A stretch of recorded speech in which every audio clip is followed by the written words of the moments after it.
Hey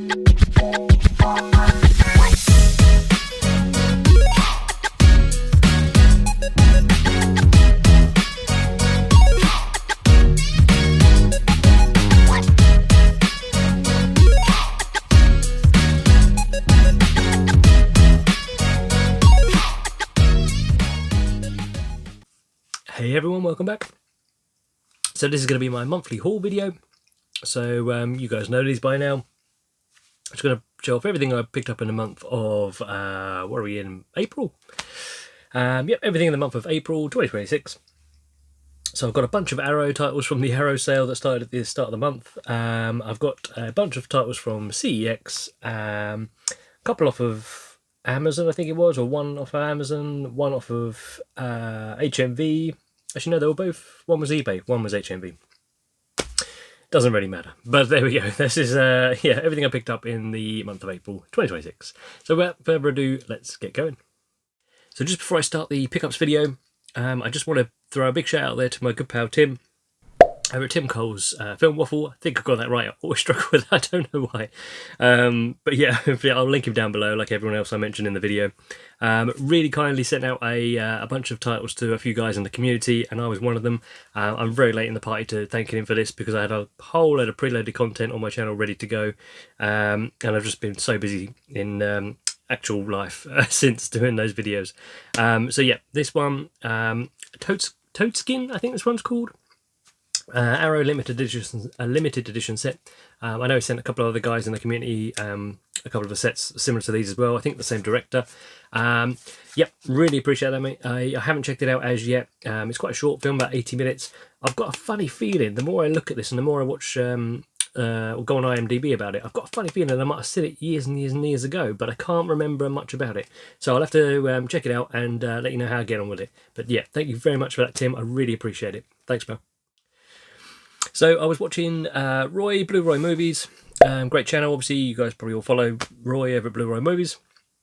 And one of his recent videos, or back then it was a recent video for me, he picked up a movie and I think he watched it and essentially just recommended it to me in the video. So as soon as he said that, I thought, yeah, I'm going to check that out. And I went on eBay and found I think this must be a foreign version, judging by the language on the front. But that is Desperately Seeking Susan. So I hadn't seen this one before. I'd heard of it, but I just didn't know anything about it. But obviously Roy calling me out there and just saying that he thought I'd get on with it. I figured I'd pick it up and give it a try. Yep, so stars obviously Madonna in there. It was pretty good. Yeah, it went wrong. I think I'd probably give this 3 out of 5 on Letterboxd, maybe somewhere about there. It's yeah, quite 80s in terms of the look and the aesthetic of the movie. You can probably see on the back there. It wasn't very dear. I think this would cost me about £6 on eBay, if I remember rightly. So yeah, got it for quite cheap. I don't know if there's a UK one. There must be a UK one somewhere, but I think it's a bit more money than that. So for just checking it out, I thought I'd pick it up on that deal on eBay. So what I would say is, as much as I enjoyed this at the time, and it was quite early in the month, my memory's not that fresh on it, so it's probably quite a forgettable film in my eyes by that standard, I guess. I just remember that these two women on the front here, so obviously one being Madonna, they basically get crossed paths, or sort of crossed, mixed up, essentially. So there's one character here, Madonna, who's sort of like getting through life, and she ends up selling a jacket to a store, basically to pay for something else that she wants. And this woman who's sort of like slightly been obsessed with her, she's this sort of fairly well-off housewife, essentially. She's been sort of like following Madonna around in a bit of a creepy way, just sort of like enjoying her, sort of like watching her lifestyle and her free, carefree sort of attitude to life. And she goes in the shop straight away afterwards and buys the jacket and just sort of like wants to be her, essentially. She hasn't really met Madonna's character face to face, I don't think, or sort of like explained that she's sort of obsessed with her or anything. But yeah, just sort of lives the life of, or wants to try and live the life like Madonna, a bit more free and a bit more carefree, I suppose is the term you're looking for. But yeah, sure enough, mistaken identity comes along. This guy who's after Madonna's character has the description of her jacket, which this new woman has just bought, and mistakenly takes her by accident and compared to what they should have done with Madonna. Yeah, and that's kind of the loose entry point to the story there. Yeah, like I say, pretty good. I think it's about 3 out of 5, somewhere around that on Letterboxd. So yeah, I enjoyed the aesthetic of the movie, kind of like the 80s feel of the movie. I quite like Madonna, you know. I quite like Madonna. A few things I've seen her in now. I know she gets quite a lot of stick, but yeah, no, she's good for me. So yeah, that was Desperately Seeking Susan. So the next one I picked up was one that I think I've heard so many people speak about, and not a single person has had a bad word to say about it, which is slightly ironic, because it's I Swear. So yeah, this one here, obviously you probably would have heard about this 100 times already if you watch the same sort of videos that I do on YouTube. But yeah, about this guy, true story about this guy who has Tourette syndrome. Really good movie. You know, I have to agree with the masses here. I think I give this 4 out of 5 on Letterboxd. Just about this guy and how he grew up with, you know, Tourette's, trying to sort of... his family didn't understand Tourette's. It wasn't a thing back in the sort of, I think it was the 80s he was growing up in, possibly a little bit earlier. Yeah, didn't understand it. He was sort of like, they chalked up as a bit of a bad kid, acting out, and he was trying his hardest not to have these tics and this sort of like swearing thing, and they're just the awkward situations he gets himself in through no fault of his own. But yeah, really, really good. Obviously, if you've got any interest in that sort of true life storytelling, I would say check this one out. It's a really good story. Opens up a lot of people's eyes about like the condition. Yeah, and just, you know, does I think it does a great job at portraying how difficult it was for this guy, and what achievements he's made in his own life, like by doing what he did, which I won't give away if you want to see it and check it out for yourself.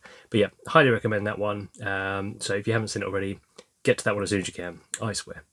Okay, so we've got an eclectic mix, I guess you'd call this, from CEX. So this is from probably, I don't know, a couple, 2, maybe 3 CEXs just across the month where I happen to be going past them, or I've been in a town and sort of like swung in and picked something up specifically I've seen on the app. So this one here is one of the earlier ones I picked up, which is a limited edition set on the 101 Black Label of Snowtown. So yeah, this one obviously was £8. So for a limited edition set there with the booklet and the film obviously inside there, pretty good condition. Like nothing wrong with that edition at all for £8. I'm pretty sure Marcus is a big fan of this one, X-File 2708. And I think Tim, if I remember rightly, as well. Tim's Film Waffle. So yep, both of those guys are a very big fan of this one. I have seen this one before. I haven't rewatched it since buying it, but I did see it quite a while ago. And I remember it being quite a dark tale. And again, I think based on a true story, if I'm not wrong. Yeah, true crime drama. When 16-year-old Jamie is introduced to a charismatic man, a friendship begins. As the relationship grows, so do Jamie's suspicions, until he finds his world threatened by both his loyalty for and fear of his newfound father figure. So yeah, that's basically the entry-level plot to that one. Australia's most notorious serial killer. There we go. So yeah, remember that being quite a good like thriller tale. A bit of a drama in there as well. But yeah, really enjoyed that one. For £8, I thought it's definitely worth picking it up for that money, especially for this type of edition.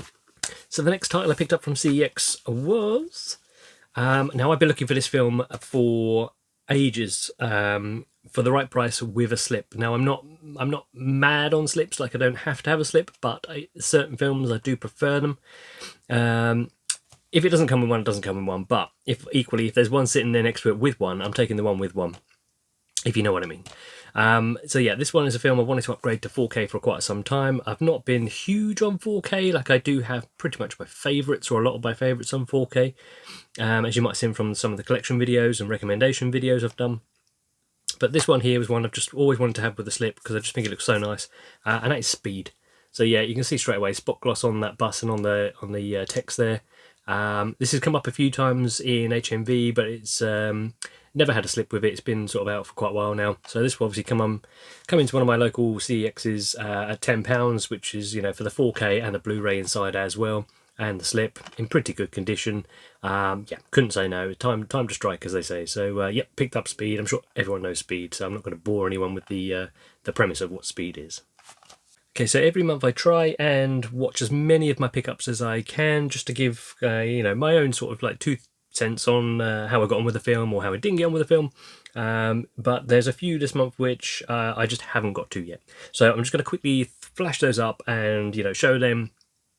And I'm pretty sure, you know, I'll either, if there were anything to note, then what I'll do is I'll speak about them in a later video, probably in one of my sort of like coffees, movie and a chat videos, on like what I've been watching. So yeah, we'll get those ones out the way first, because I think there's about four, yeah, about four titles that I haven't seen yet out of the whole bunch. So the first one to talk about is Exorcist Believer. So I've not heard really anything positive about this film, but again, £4, had a slipcover. I think maybe Nige, is Nige a fan of this one, Rock God 2004? I think he might be. I think I've heard that, unless I've heard Andy say it, and maybe it was winding him up. But I think he might have actually been a fan of this one. But other than Nige, I don't think anyone else I've seen or heard of speak highly about this one at all. So yeah, I'll have to see whether I get any enjoyment out of that. But I do want to check it out, just to get my opinion of myself, for myself. Sorry. So yeah, Exorcist Believer I picked up for £4. Next one here, which I've always seen floating around CEXs on and off over the years, and just never really pulled the trigger on it. There you go, Roy. There's a bit of Blu-ray bingo for you. Tick that one off your list. And that is an Arrow film called Zombie for Sale. So it was sitting there, again, £5 in this good condition with the slip and the booklet inside. It was hard not to pick that one up, but it is one of the ones I picked up later in the month, so I still haven't quite got to around to watching it yet. So I can't tell you too much about that one. Same story with these next two. Basically, I picked these next two up alongside the Zombie for Sale, so I just haven't had time to get to them yet. But again, the price point on this one was just tempting enough, and the slipcover with it as well. So that was The Five Devils, which is on the Mubi, I think you call it, title there. So yep, that one, again, £5. It looked like some sort of horror. I've got a feeling this one doesn't rate very well either, but again, I'm open to just checking out these movies and seeing what I think for myself. And then the last one here is a movie that I think I saw on a trailer. You know when you watch a movie and they have trailers on the discs before? Sort of a dying thing now with everyone's streaming, but with the discs they often have trailers on. And this one I started watching the trailer, and I thought it was another movie.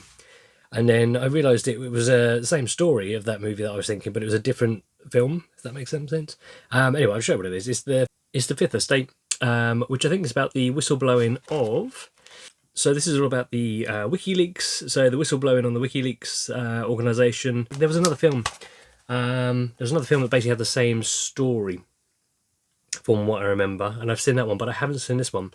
But the trailer made this look really good. So only for £1.50, but thought I'd give it a try again. Had a slip, not that I'm mad on them, but sometimes it helps. Okay, so they're the ones that I haven't seen. I think everything else from here to the end of the video I probably have seen, so I give a little bit of an opinion on it. The Lair of the White Worm. Now, I remember, I think it was Jodie over at Jodie's Movie Realm, again, linked down below. I'm pretty sure Jodie either messaged me, or maybe it was in the comments of one of her videos, or maybe, I don't know, somewhere in the past. I've got a vague memory of Jodie pointing this movie out to me and saying, I think you'll get on with this one.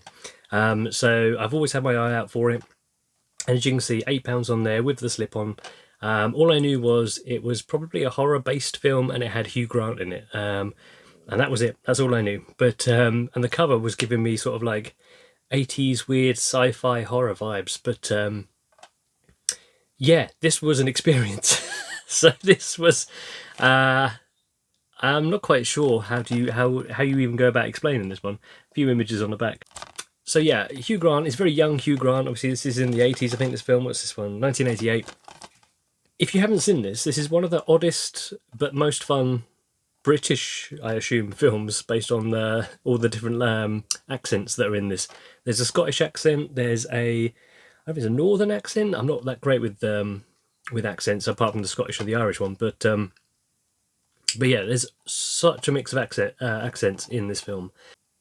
It starts off with this guy digging up I presume it's his front garden, and he finds this huge skull. So it's a huge skull that looks like a kind of like dragon skull, essentially. And he kind of dusting it off, and him and his, I think his wife, maybe girlfriend, they're kind of trying to guess what it might have come from, and they can't place, what kind of animal it could have come from. Anyway, so this skull kind of sits there. You have then this character here, who's this woman who is a kind of a lady of the manor type, this got a well-off in a big house, country house sort of type, with a fancy car, who reappears on the scene. She is an odd character, let's say. A bit of a snake woman, you could say. I don't want to give too much away here, but yeah, she has sort of snake-like qualities to her, shall we say. And these Hugh Grant's sort of a descendant of this tale of the white worm. I think I'm getting this right. Jodie, you can correct me down below if you remember this better than I can. He's a descendant of this tale, from the family of this tale, where this white worm is slayed by this member of his family and cut in two and saved all the people. And they're all saying, oh, it's just a tale, it's just a tale. But there's something off about this woman who has this kind of like, you know, long kind of snake-like tongue on occasion. Sometimes has a bit of venom kind of going on. Yeah, it's just super odd, and I really, really enjoyed it. This was close to getting the full 5 stars, and I thought I can't give it 5 stars. It's just the first time I've ever seen it, and it's so odd and so bizarre. I don't think I can recommend this to almost anyone, because I don't know who would actually enjoy it. It's, maybe Roy. Roy's getting into his horrors, so if Roy hasn't seen this one yet, maybe Roy over Blu-ray Movies would get a kick out of this one. Yeah, I don't know how to describe it. There is some practical effects in there. There's Britishness all through it. There's it's just a so bizarre tale. I need to trim my rambling down and move on. But yeah, that is The Lair of the White Worm. I really enjoyed it. Now, speaking of Jodie, so if Jodie hasn't seen this one, this may be one that you get a kick out of, Jodie, in turn for recommending The Lair of the White Worm to me. And that's a movie called The Hole in the Ground. Now, this is an Irish-based horror, not the only reason I'm recommending to Jodie. But this is, if you like movies which are, it's a horror-based movie, if you like movies where it's sort of like a creepy kid in it movie, I think other people that may enjoy this, or at least I'd like to hear their thoughts on it, would probably be Joff, Joff Noodle Eggs, and I think maybe I'd be interested to see what Alan Scouser thinks of this one as well. So this one is like a folk horror, where this mother and son have moved to this big sort of wooded area, and they are living there, you know, quite remotely. There's a few odd characters around as well, but they're living there, and there's this big hole in the ground, essentially, in the woods nearby where they are. And the son of this woman he goes from being like quite a normal boy to one day not quite his normal self. It's quite subtle, but not quite his normal self. And the local kind of like crazy lady, should we say, sort of drops a hint that maybe that he's not who the mum thinks he is. And you have all this kind of like, I love the way this was shot, the way the style of this one was. There was lots of extreme close-ups of things, like just a cup of coffee spinning, which doesn't sound like much, but in the grand scheme of the films, it really had its own style to it. It doesn't rate overly highly on IMDb. I think it sits about between a 5 and a 6 on IMDb out of 10, obviously. But yeah, there was something about this I really enjoyed. Again, I did watch this one quite early in the month, so my memory's not the sharpest on it. But yeah, I think those people who I mentioned there, if you haven't seen this one, I'd be interested to hear your thoughts on this one, because I think you may get something out of it. Yeah, that is I'll try and put some pictures up as well, because I think this one, you might be able to tell from the pictures whether it looks like your kind of thing. But that's The Hole in the Ground. I really enjoyed it. Now this next one. This next one, I don't think... There's only one person I think I can recommend this to, and I'm not even sure if he'll enjoy it. But this one, I don't know where to start. This was just a complete random pickup. This was one I saw on the app, and I thought, I don't remember hearing about this film. And I don't remember seeing it around in CXs hardly ever at all before. It was £2, had a slip, and it is How to Talk to Girls at Parties. I did a little bit of light research on it. The cast was bizarre. So the cast was, who have we got in here? Got some big names in this one. So you've got Elle Fanning's in this one, and Nicole Kidman. They're the two big standouts for me. I don't know where to begin. So this one is... Let me start off by saying I really enjoyed this. I don't know why, but I really, really enjoyed this one. Now, the only person that I can think of that I could probably recommend this to, I can't promise you'd like it, but it's the few sort of breadcrumbs I'll try and give you, you might think that you know why. I think this was filmed in Sheffield, possibly. I don't think it's actually set in Sheffield, but I think that's where they actually filmed it, in location-wise. It is set in the 70s.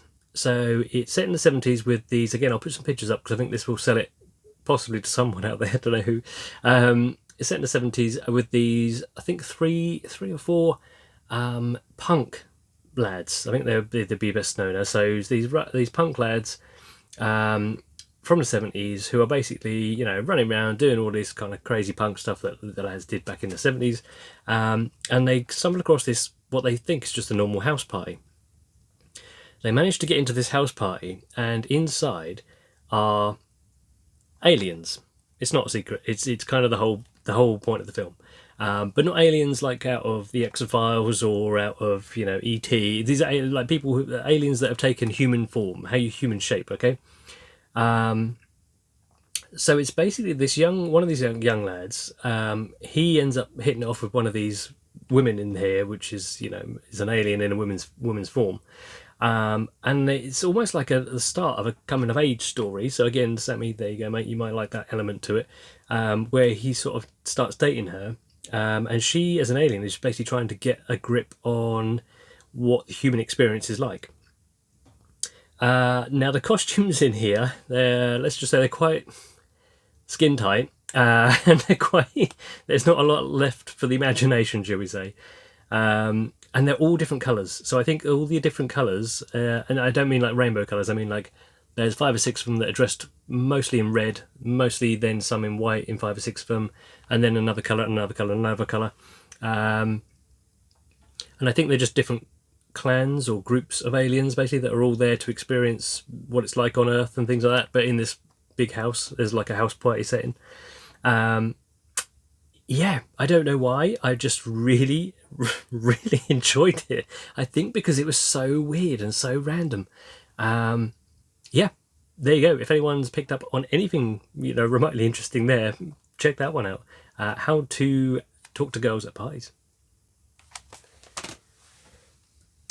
Okay, so I think the next lot now we are on to pretty much everything I picked up from the Arrow sale. So we've got 1, 2, 3, 4, 5, 6, 7 titles here from the Arrow sale.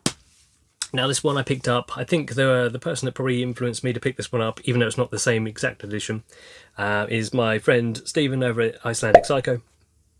And yeah, I know he did a couple of videos where he was sort of showing this one off. And that is Jim Carrey in The Mask. So, yep. I was born in 85, as I've said so many times before on the videos. So when this sort of like early 90s kind of comedy came along, this was right up my street.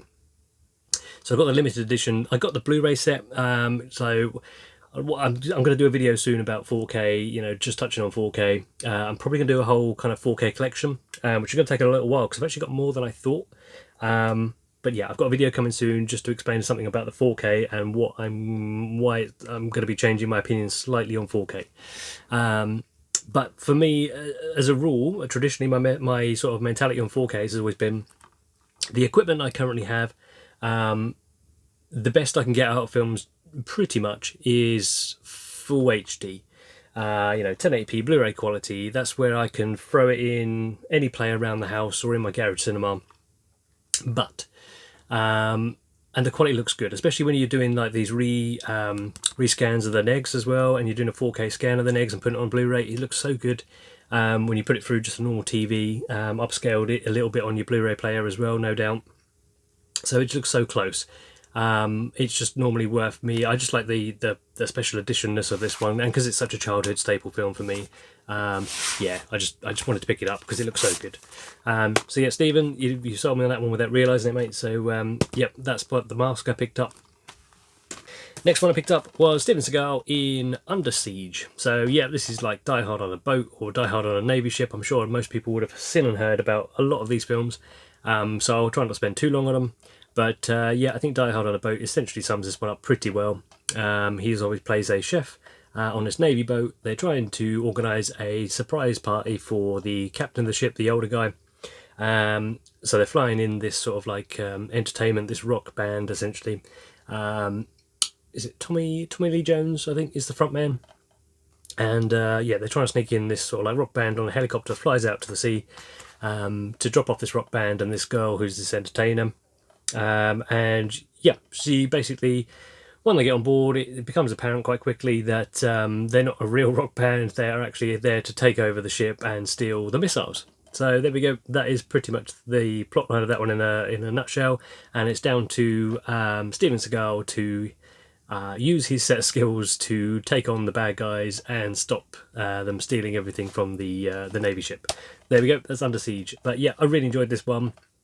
Again, this is a Blu-ray edition, but yeah, really enjoyed this one. It's not as good as Die Hard, obviously. I mean, it takes a lot to beat that one, but just a good, fun, mindless, grab your snack and just sit down and watch this kind of like action unfold on the big screen. So, yep, Under Siege. Next one was one I had as a teenager and really enjoyed on, I think, VHS as a teenager, probably the first time I saw this one. And that is the Blu-ray edition of Spawn. So, yep, this one was, before MCU and that, and you got a few of these movies kind of crept through. You had Spawn and Daredevil, and I think the X-Men started things off as well before the MCU actually took off properly. But some of these early ones, this one basically just holds nostalgia for me. It's not a great film. I can't defend it. CGI hasn't aged well. The story and the acting isn't the best, but it's serviceable. It gets through. I think the only thing that made me want to pick this up is genuinely just the nostalgia from watching this as a kid and enjoying it as a kid. I think if you came into it new now as an adult, you probably wouldn't enjoy it anywhere near as much. But it says the director's cut on there and a theatrical cut. Super nice artwork on there. Yeah, so that is Spawn. So yeah, this is Wes Craven's Deadly Friend. So I've seen this one before. I haven't watched this version before, but I have seen this film fairly recently.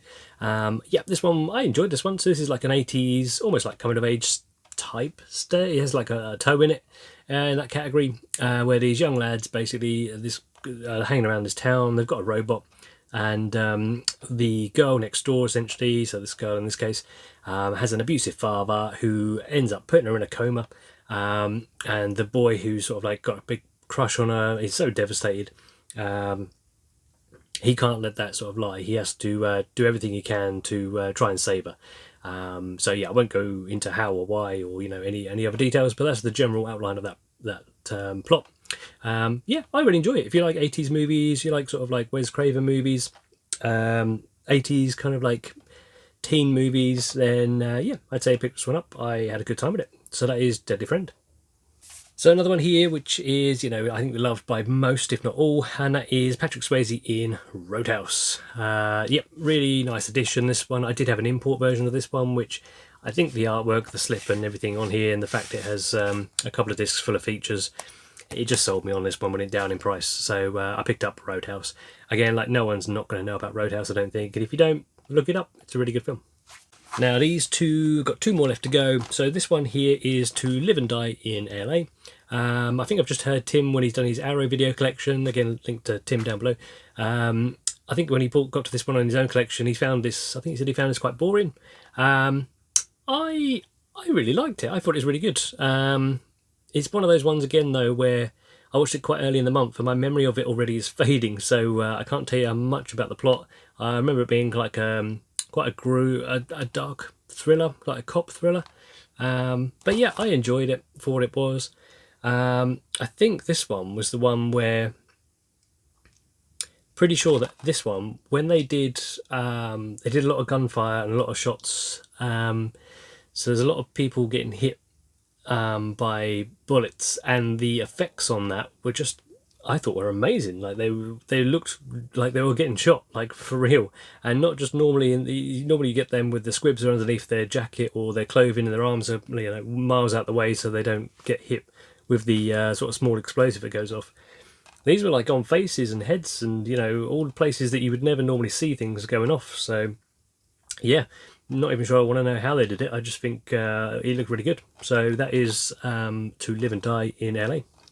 And then the last one to finish on was a movie called At Close Range. So yeah, you got Chris Penn and Christopher Walken. I knew little to nothing about this one. I just remember looking at it on the Arrow sale and checking out the cast, getting a brief outline of the plot and thinking I'll give it a go. I really enjoyed this one. Really enjoyed this one. Now, what I got the gist of basically from most people was it just goes too dark. I think, was it De Niro? I think maybe De Niro maybe turned down the part of Christopher Walken. the character of Kristen Walken, sorry, because he just said that the plot went too dark and he didn't want to be a part of it. And I was kind of waiting for that. And it slowly gets darker as the film goes on in terms of what happens and what you see. And then by the end, you can understand why like he probably turned that down. But for me, I had a great time with this one. I really enjoyed it. I think this one, again, might have been based on a true story. Inspired by real life events that occurred in 1970s Philadelphia. So this is about a guy. So Chris Penn plays a guy who's doesn't really know his dad. His dad's a bit estranged, but he finds his dad, and it turns out to be Christopher Walken. Christopher Walken is basically a real bad guy, essentially. He's got this crew of family members and sort of very close friends that are doing all the shady things in this town and kind of getting away with it. And when Sean Penn comes along, he doesn't quite realise that, but he's slowly introduced to that kind of lifestyle and business and gets a little bit caught up in it. And he basically realises he's in way too deep and wants out. And that's all I'm going to say on that one. So I don't want to give anything else away from that plot. But like I say, it does get quite dark. So if you're not quite into your dark thrillers and dark kind of like movies, then I'd say steer away. But I really enjoyed that one. So at close range. Okay, that is it. That is everything I picked up in the month of April 2026. So as always, thanks for watching, everybody, and I'll see you on the next video. Thanks, guys. Bye.